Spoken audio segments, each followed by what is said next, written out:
Do you want to start making money online, but you're not really sure where to start? By the end of this video, you'll know how to start a side hustle online, and you'll have a framework to work from to help you reach success. I even have tools that I recommend to help you start moving forward so that you can be successful for the rest of your life. So come on.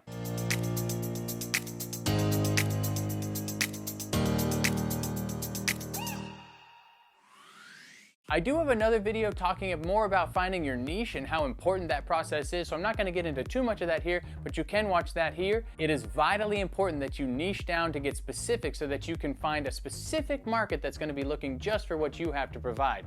Along that lines, it's important to make sure that the market you're trying to reach exists, and you want to make sure that you have success in reaching your specific market. Now, I'm no business school professor, so there's certainly going to be aspects of business that this series is not going to cover, but if you just want to learn how to get started with online business and how to start making some money and what do you need to know about marketing and understanding and again, niching down and finding specific topics, then this is the kind of content that's for you. And if you do have any questions specifically that this video or this series does not cover, then go ahead and put it in the comments and I will do my best to respond and get back to you as quickly as possible. And if enough people are curious, then I can make a whole video about that topic. And if you want any additional content on how to pay for college or build wealth or income generating opportunities, then please consider subscribing to the channel. Now back to that question about how to start a side hustle online. So it's very important, like I said, to find a niche, a specific topical area or content or product that you want to provide, and you want to find a specific market that you're going to try to reach. So let's take cooking as an example of a niche. If you wanted to start making content about cooking, cooking is a very broad topic, so odds are if somebody typed into a Google search cooking, they're not going to find your content. So what do you want to do within cooking? Are you going to talk about products, cooking like cookware, or types of recipes? Let's say you want to talk about cooking certain recipes. Is there a specific type of recipe? Maybe you want to talk about making pizza, but even making pizza is kind of broad. So how can we get further down from there? Maybe it's going to be a vegan pizza. Maybe you're going to make it with gluten-free crust. So now we're talking about not just cooking, we're talking about vegan, gluten-free pizza recipes. That's a very specific niche. But if somebody goes into Google and is searching for vegan, gluten-free pizza crust, guess whose video is going to pop up? Probably yours, or at least you'll be somewhere in the list because not as many people are searching for it, but also not as many people are making content for it. That's the key to finding your first views on any sort of Google search. There might be 1 million people searching for pizza recipes, but if your video is one of 20,000, you're probably not going to be on page 1 of Google. But this specific niche that you've identified, maybe there's only 10, 15, 20 people making content on it, so you're going to be much higher on the Google search list. Remember, if you're on Google page 1 or Google page 20, you're still in the search, but the likelihood that they're going to find your video goes way up the more specific your niche is. You can make a fantastic video on pizza, but if it's on page 20 of a Google search or page 20 of a YouTube search, then no one's ever going to see it. You've got to get specific to get started. That's going to allow your video to get views initially, and as you build up those views and engagements, you're going to start to rank higher on the general pizza recipes search, and eventually you might get seen on top of the regular search with more broad keywords. But if you start with the broad keywords, they're never going to find your content. So I mentioned something called keywords, so let's break that down a little bit. When I started, I began trying to make content using search word optimization, or SEO.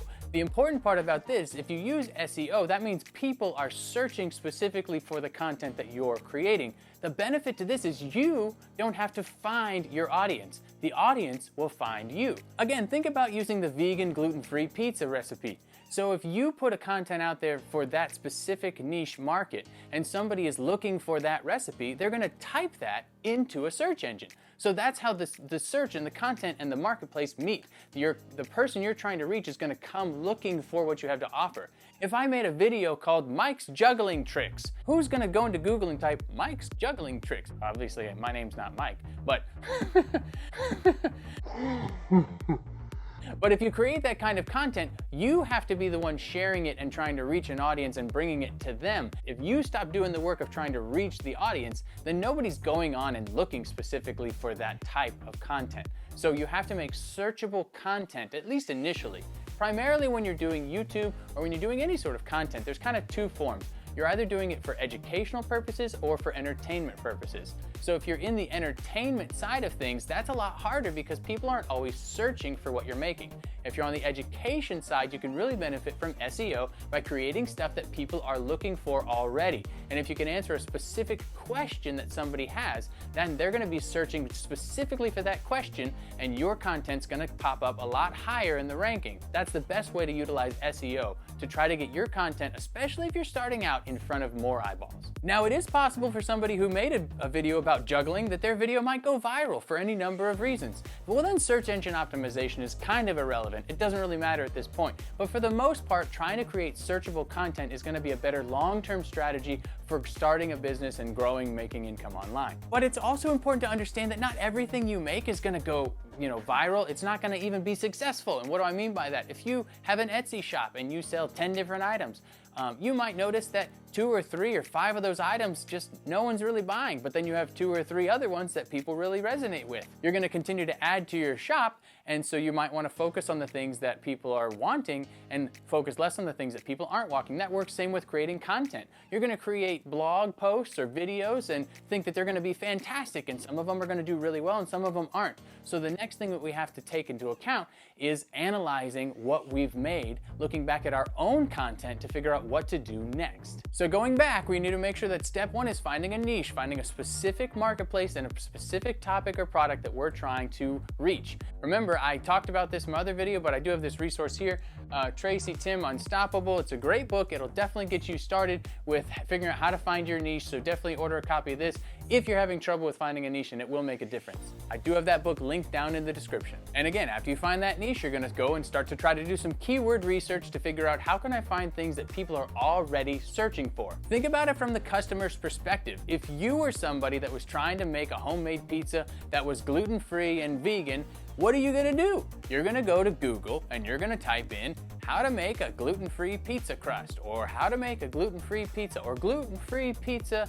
recipe, vegan, gluten-free. You're gonna type these phrases into Google and see what comes up. So those are the types of phrases that you're gonna want to include in your keywords and even in your titles specifically for the content that you're making. That's how your audience is gonna find you, by having a specific answer to a question that they have.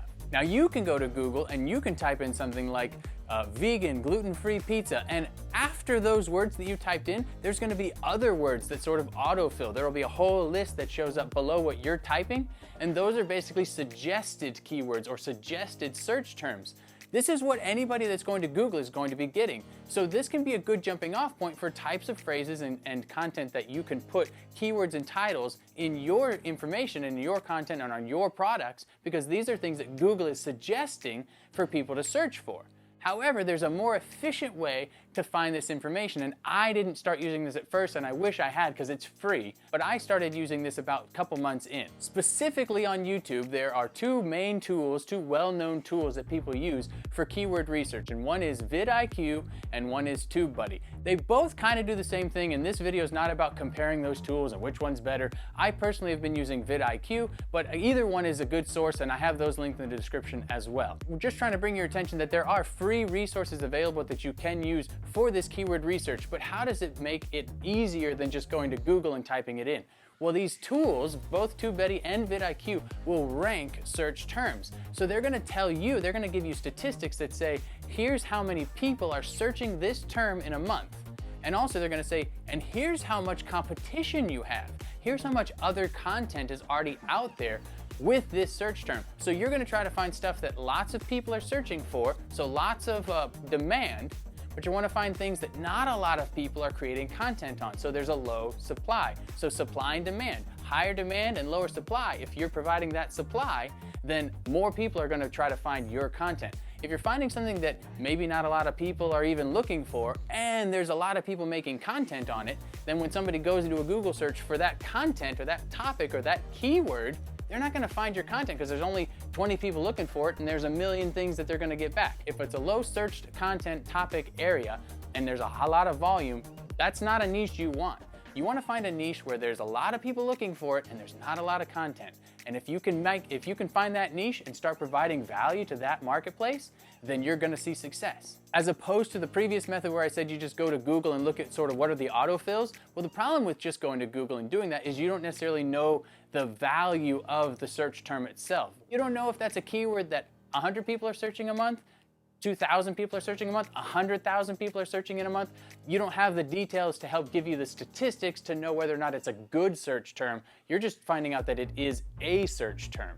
So I did that initially, and I had videos that I used Google before I used VidIQ, and I would type those in, and then when I went back after I had VidIQ and I used the tool, I would type those titles in for my videos, and I would realize no one's even searching for this term specifically, or it's really, really, really low. But if I just turned it around and moved this word over there, or just changed one of the words to a search term that's more common, then I could rank way higher because a lot more people are searching. And that really started to kick off some of my growth. So I definitely recommend, especially if you're doing YouTube, then use VidIQ or TubeBuddy, again, linked in the description. It's a free option to start making it, but for other content areas, there are other tools that you can use for that as well. And another feature of VidIQ that I really like is called the channel audit, which gets us into the next part, which is understanding your analytics.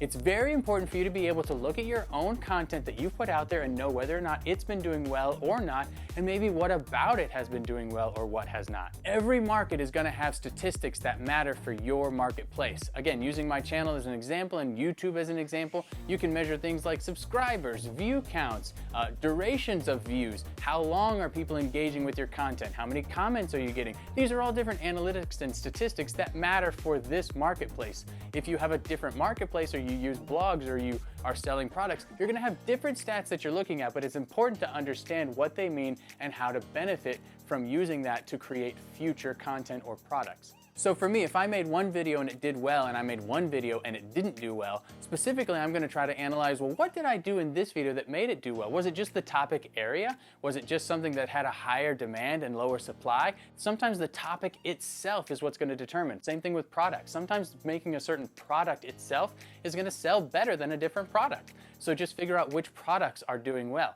But also, specifically for YouTube, again, there's thumbnails. For anything, you're creating a title. Maybe you had a more engaging title, or maybe it was a better search term, keywords, etc. All of these things need to be analyzed, and you need to say, what made this video different from this video, or what makes this product better than this product, and figure out what's working and what's not. So the next iteration of whatever it is you're doing, you're gonna take what you've learned, and you're gonna make more of the stuff that people are liking, and you're gonna make less of the stuff that people aren't. Too many people don't understand how to look at their analytics and their statistics, and so they just keep cranking out products, and they keep cranking out blog posts, and they keep cranking out YouTube videos, and they're not looking at what's working and what's not. So they might be making more and more stuff that's been consistently doing poorly, when they could simply make more of this type of content and they'll see a lot better results. So just take the time to look at your analytics and your statistics and learn what you need to look for in your marketplace. And if possible, in some areas, don't be afraid to go back to content that you did well on, but maybe you weren't optimizing. Go back and optimize those videos, optimize those blog posts,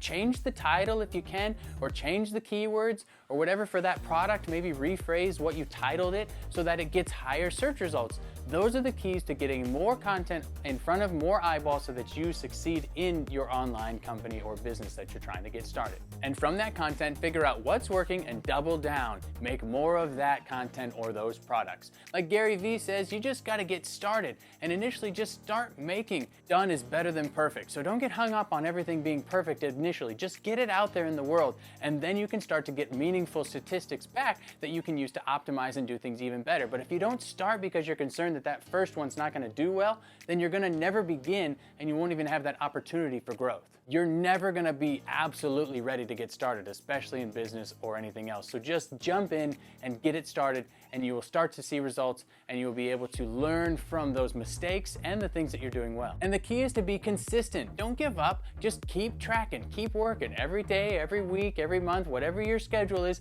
Just keep going forward, making more content, making more products, and putting it out there. And don't get derailed by someone else's success, all right? They're not you. What does their success have to do with you?